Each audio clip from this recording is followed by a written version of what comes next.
Muito bem, meus amigos. Vamos dar sequência ao nosso estudo do direito financeiro. Vamos trabalhar agora a figura da receita pública. Fechamos a despesa e vamos avançar nos nossos slides para o estudo da receita pública. E aqui, como cheguei a adiantar numa rápida colocação em blocos anteriores, mais uma vez o conceito de Aliomar Balieiro vai chamar a atenção.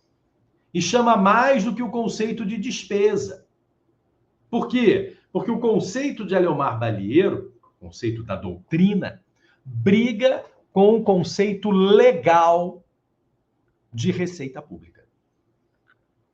A doutrina, seguindo Aliomar Balieiro, adota o chamado aspecto restritivo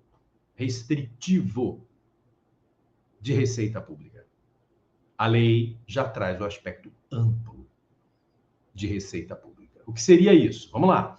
Para Aliomar Balieiro, a receita pública, lá tem o tradicional conceito de Aliomar Balieiro, é aquilo que entra nos cofres públicos e fica, sem um correspondente no passivo, sem uma obrigação de devolvê-lo mais à frente.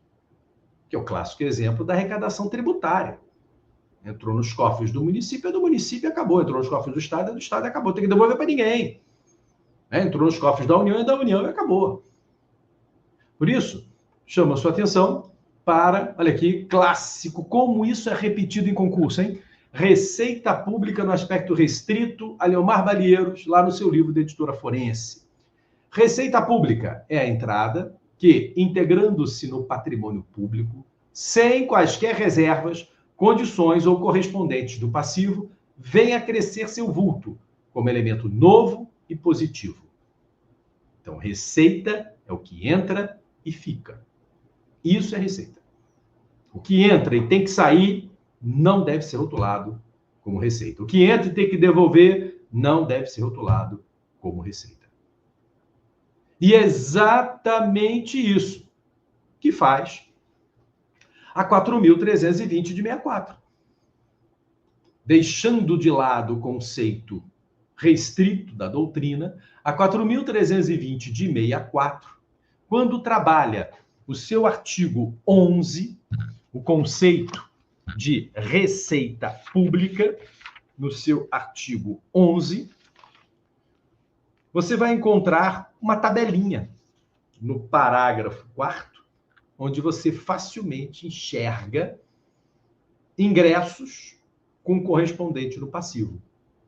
Que é um ótimo exemplo, veja acima desse slide, as operações de crédito, que nada mais é do que dívida pública, crédito público. Olha, eu vou no FMI pegar dinheiro emprestado, eu não vou ter que pagar? Então, isso não é receita. Isso é um ingresso, isso é uma entrada com correspondente no passivo. Mas a 4.320 manda levar isso em consideração como receita pública e ainda coloca como receita de capital. É a primeira elencada. Bate o olho lá no artigo 11 da 4.320 de 64. Parágrafo 4º, a classificação de receita obedecerá ao seguinte esquema. Aí fala da receita corrente e fala da receita de capital. Olha a primeira receita de capital que na tabelinha ele te oferece: operações de crédito. Olha, então o dinheiro que eu pego emprestado numa instituição financeira é, para a lei 4.320 de 64, conceito de receita. Para a doutrina, não. Para a doutrina é um ingresso, é uma entrada com correspondente no passivo. Ok? Então, isso é muito explorado em concursos. Isso é muito explorado em concursos, fica ligado. E a citação de Aliomar Balieiro é também muito recorrente, porque ele começou a trazer essa discordância. Agora, desculpa, eu estou até com a tabelinha aqui do artigo, olha lá. Primeira receita de capital que ele elenca, olha lá, operação de crédito. Pô. Isso é dívida pública, isso é crédito público. Tem que pagar, pô. Tem que pagar. E enquanto está comigo, ainda paga os famigerados juros da dívida, né? Quer dizer, então vejam que realmente a lei trata dívida pública como receita, o que a doutrina jamais o faria, porque tem correspondente no passivo. Bom, a ideia, né, de receita pública, ela acaba, no direito financeiro, sendo referente às receitas originárias. A receita derivada é aprofundada no direito tributário, como você sabe perfeitamente, né? Nosso grande aí, Pedro Barreto, trabalhando com vocês o direito tributário. Pô. O que eu chamo a atenção em relação à receita pública, em relação ao direito financeiro, é que a gente vai estudar a receita originária. Aquela que dizem que não vale nada. Não é bem assim, mas realmente, se você comparar com a receita derivada, que é a arrecadação tributária, ela é bem inferior, ela é bem menor. Então, são as entradas sem reservas originárias que nos interessam, porque as derivadas você vai estudar no direito tributário. Agora, volto a insistir, cuidado com a operação de crédito. Como possui um correspondente no passivo, nos cursos de financeiro, ela é trabalhada num capítulo próprio, no capítulo dívida pública. Porque a doutrina adota essa tese. Lógico, a doutrina, no seu capítulo dívida pública, vai abrir um capítulo próprio. Não vai colocar no capítulo receita. Porque tem correspondente no passivo e, para Aliomar Balieiro, se tiver correspondente no passivo, não é receita, é ingresso ou entrada. Ok? Então, é por isso que os cursos de financeiro têm um capítulo sobre despesa, receita e dívida pública nessa sequência. Perfeito? Muito bem. Como eu falei há pouco, olha aí, a 4.320 de 64 trabalha tanto receita quanto despesa corrente e de capital. Despesa corrente são os valores, ou receita corrente, são os valores para bancar as despesas correntes, despesas de manutenção. Receita de capital são os valores para bancar as despesas de capital. O grande exemplo é o investimento, o grande exemplo de investimento é a obra pública. Então, tanto quanto vimos na despesa, a receita também se classifica quanto a categoria econômica como receita corrente e receita de capital. Ok? Importante enxergar isso. E dentro da receita, estudada pelo direito financeiro, você tem uma outra classificação doutrinária, que eu há pouco citei, que é quanto à coercitividade. E esta não está na lei. A lei não menciona essa divisão, mas a doutrina toda trabalha. Receita originária e receita derivada. A receita derivada a gente não trabalha. A gente empurra a bola para o direito tributário. É a essência do direito tributário. A receita derivada são os tributos. O que a gente estuda são as receitas originárias, aquela que eu insisto que dizem que não vale nada. E o que eu insisto também não é bem verdade assim. Ela pode ser um valor bem inferior à tributária, à derivada. Mas elas são importantes. E eu destacaria, além da receita patrimonial e da teoria dos preços públicos, eu chamaria a sua atenção, e até mesmo no contexto patrimonial, que pode ter uma variação, tá? Mas eu chamaria a atenção de uma receita originária, muito chamativa nos dias de hoje, que são os royalties do petróleo. E tá na moda, hein? Tá todo mundo de olho. Olha a pressão que o Senado está fazendo, presidido por um senador do Amapá, para que o IBAMA libere o licenciamento para exploração de petróleo na margem equatorial da Foz do Amazonas. Olha lá. Aprovaram já uma mudança na lei de licenciamento ambiental, bem indecente, né? Recentemente fizeram lá uma audiência pública para intimidar a ministra do Meio Ambiente, de uma forma nada elegante, pelo contrário, eu diria até vil, a forma de atuação dos senadores, coisa muito feia. Quer dizer, estão brigando. Por quê? Porque se ela libera, se o IBAMA libera, né, a exploração de petróleo na margem equatorial, o Amapá vai ter royalties do petróleo. E os royalties são receita originária. Chama atenção. Olha aí, pô, royalties é uma grana, né, professor? Pois é, e dizem que receita originária não vale nada. Não é bem assim. Olha a briga que estão fazendo para chegar royalties na parte de cima do nosso país. Ok? Não vejo razão para não permitir o avanço do licenciamento ambiental para a exploração de petróleo na margem equatorial. Até porque é mais de 500 quilômetros da foz do Amazonas, onde será perfurado o poço. Não é ali onde tem a pororoca, né? Na saída, não, é bem longe. Você nem vai chegar na foz do Amazonas, vai olhar assim para o mar e você não vai ver a plataforma de petróleo. De tão longe que ela vai ficar, você não vai ver. Agora, tem que ser licenciada de acordo com as regras ambientais, que são complexas. Pô. É claro que vai demorar, normal.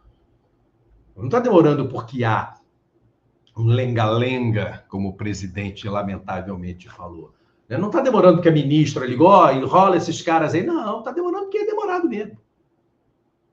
É uma atividade potencialmente causadora de significativa degradação ambiental que precisa de um licenciamento absolutamente complexo, não burocrático, complexo.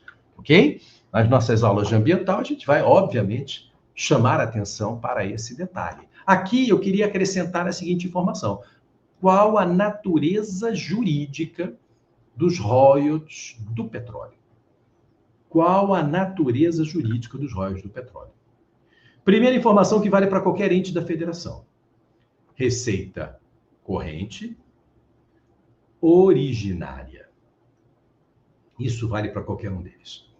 Se quiser começar receita originária, corrente, agora atenção, para a União patrimonial. Porque o subsolo, para fins de exploração, é um bem da União. Então, na verdade, eu estou fazendo uma exploração de um patrimônio da União. Onde está escrito que os recursos minerais, inclusive do subsolo, são bens da União e em vários momentos da Constituição.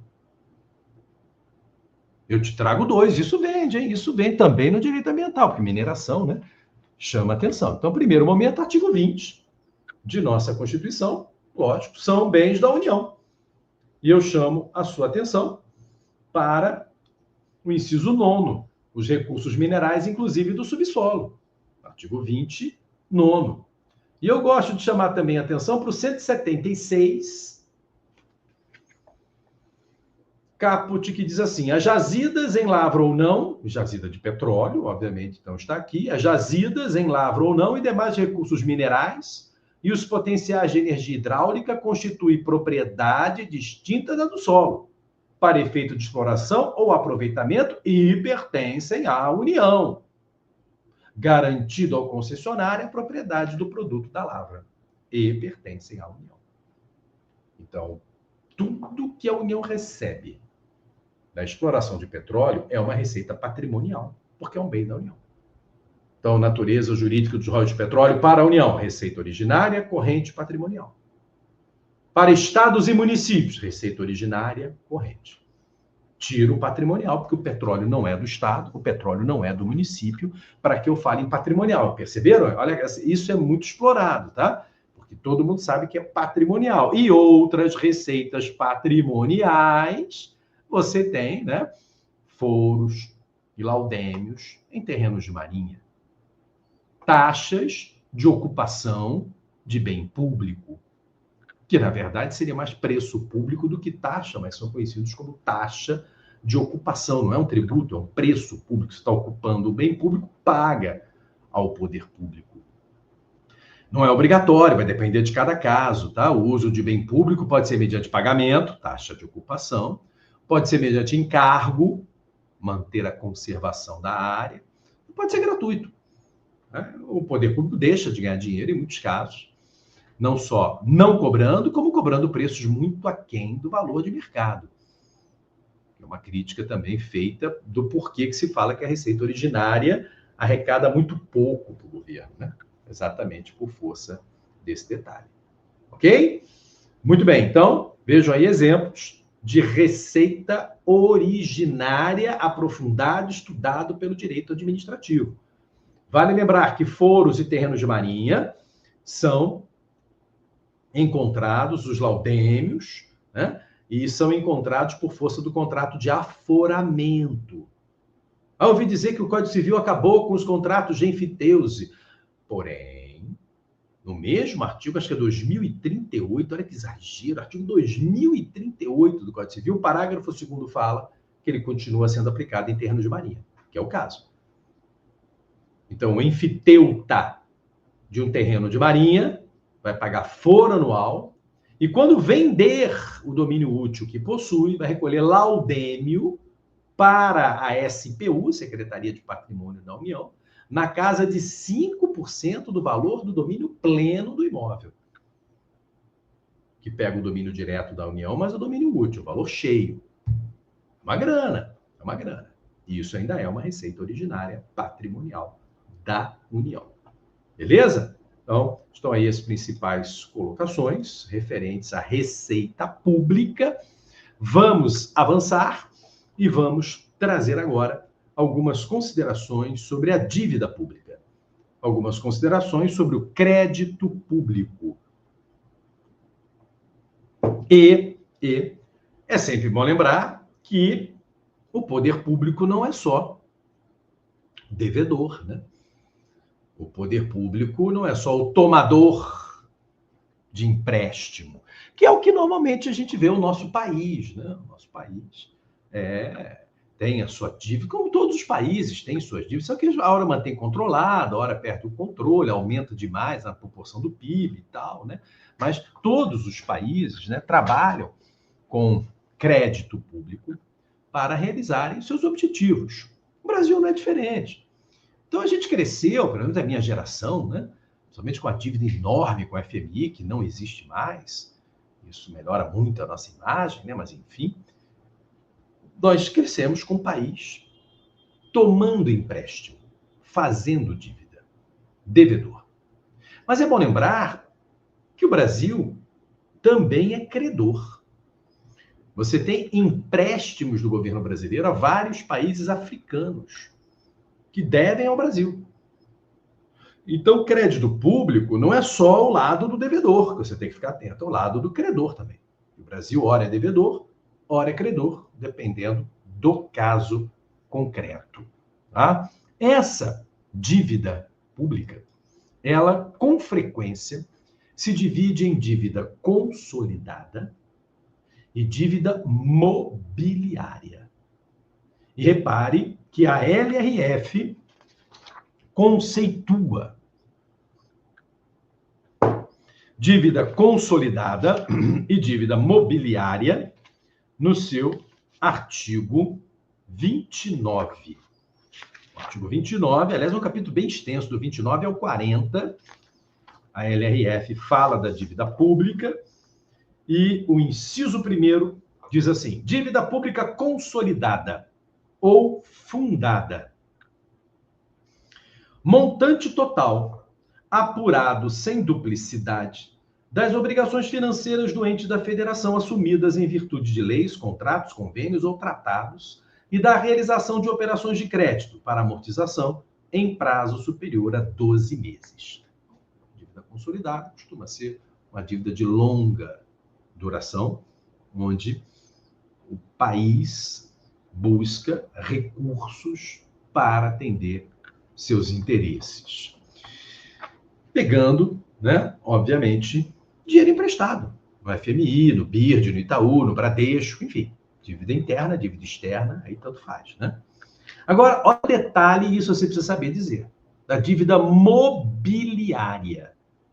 Dívida mobiliária é a dívida pública mobiliária. Dívida pública é representada por títulos emitidos pela União, inclusive os do Banco Central do Brasil, estados e municípios.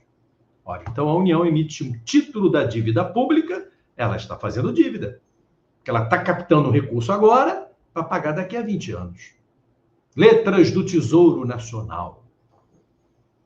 Olha, eu jamais pensei que eu viria isso. Mas recentemente dizem até que é um bom investimento. Você escuta aqueles analistas, né, em CBNs da vida, aquelas rádios, dirigindo, né, ouvindo, né? Vamos falar com o nosso analista econômico. Olha, recebi uma cartinha de Dona Maria, que tem 100 mil reais e não está precisando usar e quer fazer um investimento. Então, eu aconselho a botar tanto aqui, tanto ali, tanto acolá, super diversificado, né? Bem inteligente, diga-se de passagem. Né? E nesse tanto aqui, tanto ali, aconselho a comprar letras do Tesouro Nacional. Eu falei, gente, um economista mandando comprar título do governo? Nossa, jamais pensei que eu vi isso. Olha, isso é dívida mobiliária. Dívida consolidada, pega a mobiliária e operações de crédito em instituições financeiras. Dívida mobiliária é só emissão de título.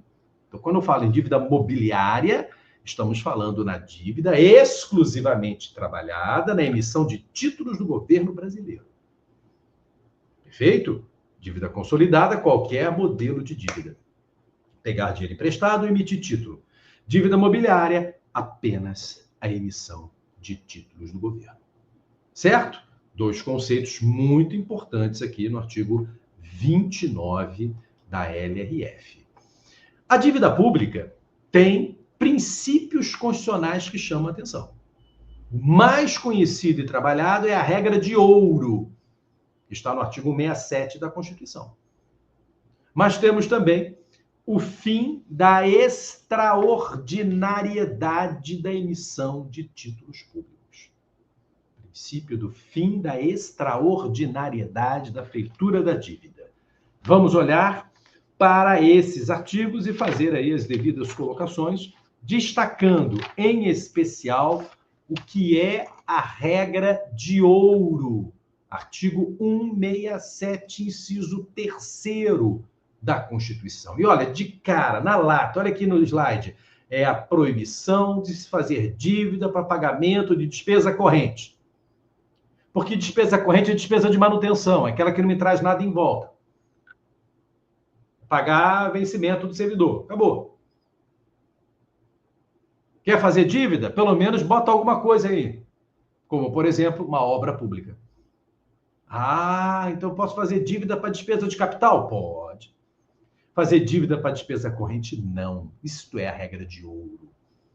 E está aqui no artigo 167. São vedados. 3. A realização de operações de crédito, olha, operações de crédito, feitura de dívida, que excedam o montante da despesa de capital, quer dizer, só para despesa de capital. É proibido aquelas que excedam a despesa de capital. Tem ressalva, se autorizado devidamente pelo Congresso Nacional, mas a regra de ouro é essa. Perfeito? Então, a regra de ouro é proibir fazer dívida para pagar despesa corrente. Situações excepcionais podem acontecer e o próprio inciso 3º, parte final do artigo 67, admite. Já o fim da extraordinariedade estaria no contexto da rolagem dos títulos da dívida pública, o que é bem interessante.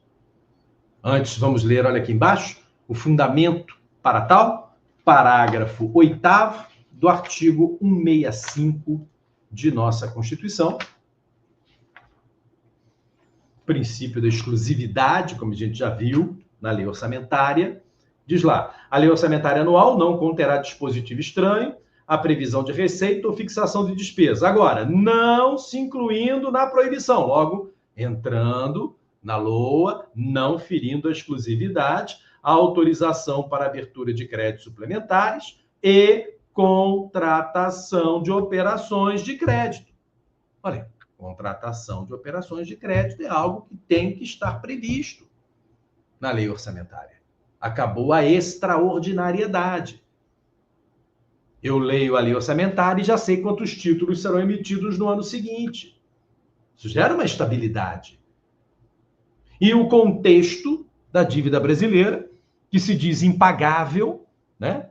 E de duas uma, eu sou bem radical, ou já está paga, e estão nos enrolando numa ciranda financeira cruel da globalização, dos países da parte de cima, que escravizam os países da parte de baixo, o que eu tenho grande desconfiança, que é o que de fato já aconteceu, ou ela realmente é impagável.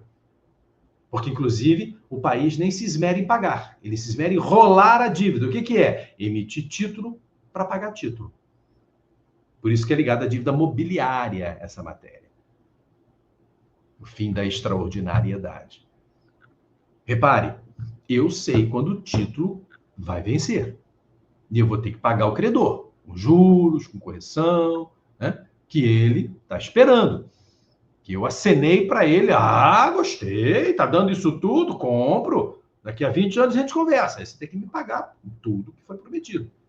Perfeito? Então eu sei quantos títulos vão vencer em 2026. Agora, no segundo semestre de 2025, quando eu fizer a lei orçamentária de 2026, eu vou prever a emissão de títulos da dívida pública na mesma quantidade daqueles que vão vencer. Isso é rolar a dívida. Emitir título para pagar título. Emitir título para pagar título. E assim vai, emitir título para pagar título. Por isso que ela é impagável. Por isso que não dá. Eu não amortizo. Eu fico só, basicamente, enxugando o gelo com os famigerados juros da dívida pública. Então, é uma coisa que é quase que uma escravidão, pô. Então, já passou da hora da ONU assumir as rédeas da dívida pública mundial, fazer uma conferência para tirar os grilhões dos países da segunda parte de baixo do planeta. A gente não quer dar calote, porque somos responsáveis, mas não queremos ser escravizados eternamente. Aquela famosa frase, lá é assim, porque aqui é assado. Ela tem sim um complexo de vira-lata. Tem. Mas ela tem um fundo de razão. Tem um fundo de razão, sim. E é isso que tem que se questionar, e infelizmente não há interesse, né, na parte de cima do planeta que isso venha à tona, que isso venha a ser questionado. Mas guarde isso, a rolagem da dívida está ligada a esse fim da extraordinariedade. Bacana? Beleza. Agora vamos lá. Eu chamaria a sua atenção para outro detalhe interessante referente à dívida pública, que é a competência do Congresso Nacional. O Congresso Nacional recebeu diversas atribuições, onde o Senado se destaca. Então, aqui tem a atribuição para o Congresso, 48, inciso 14, e tem atribuição para o Senado, 52, inciso 5º a 9º. 52, inciso 5º a 9º. Então, o que não falta aqui é a atribuição. O que não falta aqui é a atribuição para o Congresso Nacional. Eu queria destacar duas figuras muito significativas, que são a fixação de limites para a dívida consolidada e a fixação dos limites para a dívida mobiliária. Há uma diferença. O limite da dívida consolidada de todos os entes da federação é competência do Senado. O limite da dívida mobiliária de Estado, Distrito Federal e município, sem contar com a União, a competência é do Senado. Mas a casca de banana está aí, o limite da dívida mobiliária da União, a competência já é do Congresso Nacional.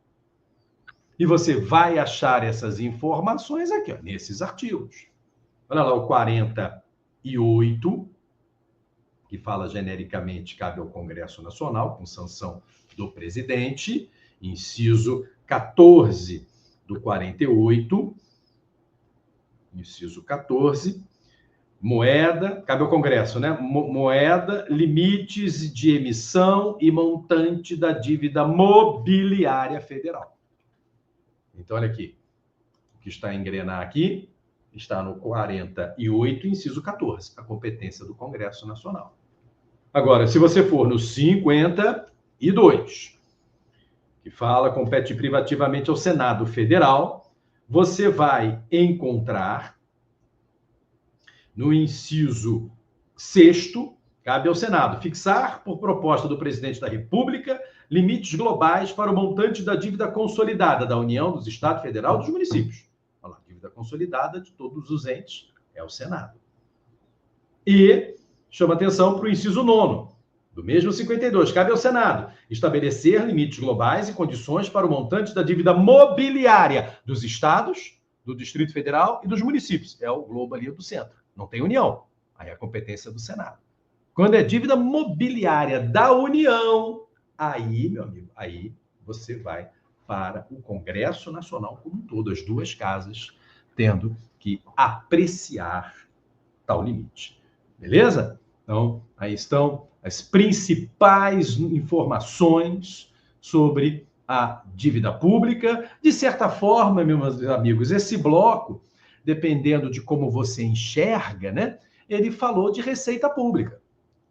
Porque receita pública no aspecto amplo engole dívida, estão lembrados? Receita pública no aspecto restrito, conceito de Aliomar Balieiro, não pegaria a dívida pública. Mas nós jogamos num bloco só, receita e dívida pública. Beleza? Olha aqui, próximo bloco, nós vamos começar a trabalhar a matéria controle externo. O controle da administração pública. Tema muito cobrado, também em direito constitucional, porque é uma matéria tratada com muitos dispositivos constitucionais. Beleza? Podemos fechar esse bloco? Então, próximo bloco a gente vem com o estudo do controle da administração pública. Valeu!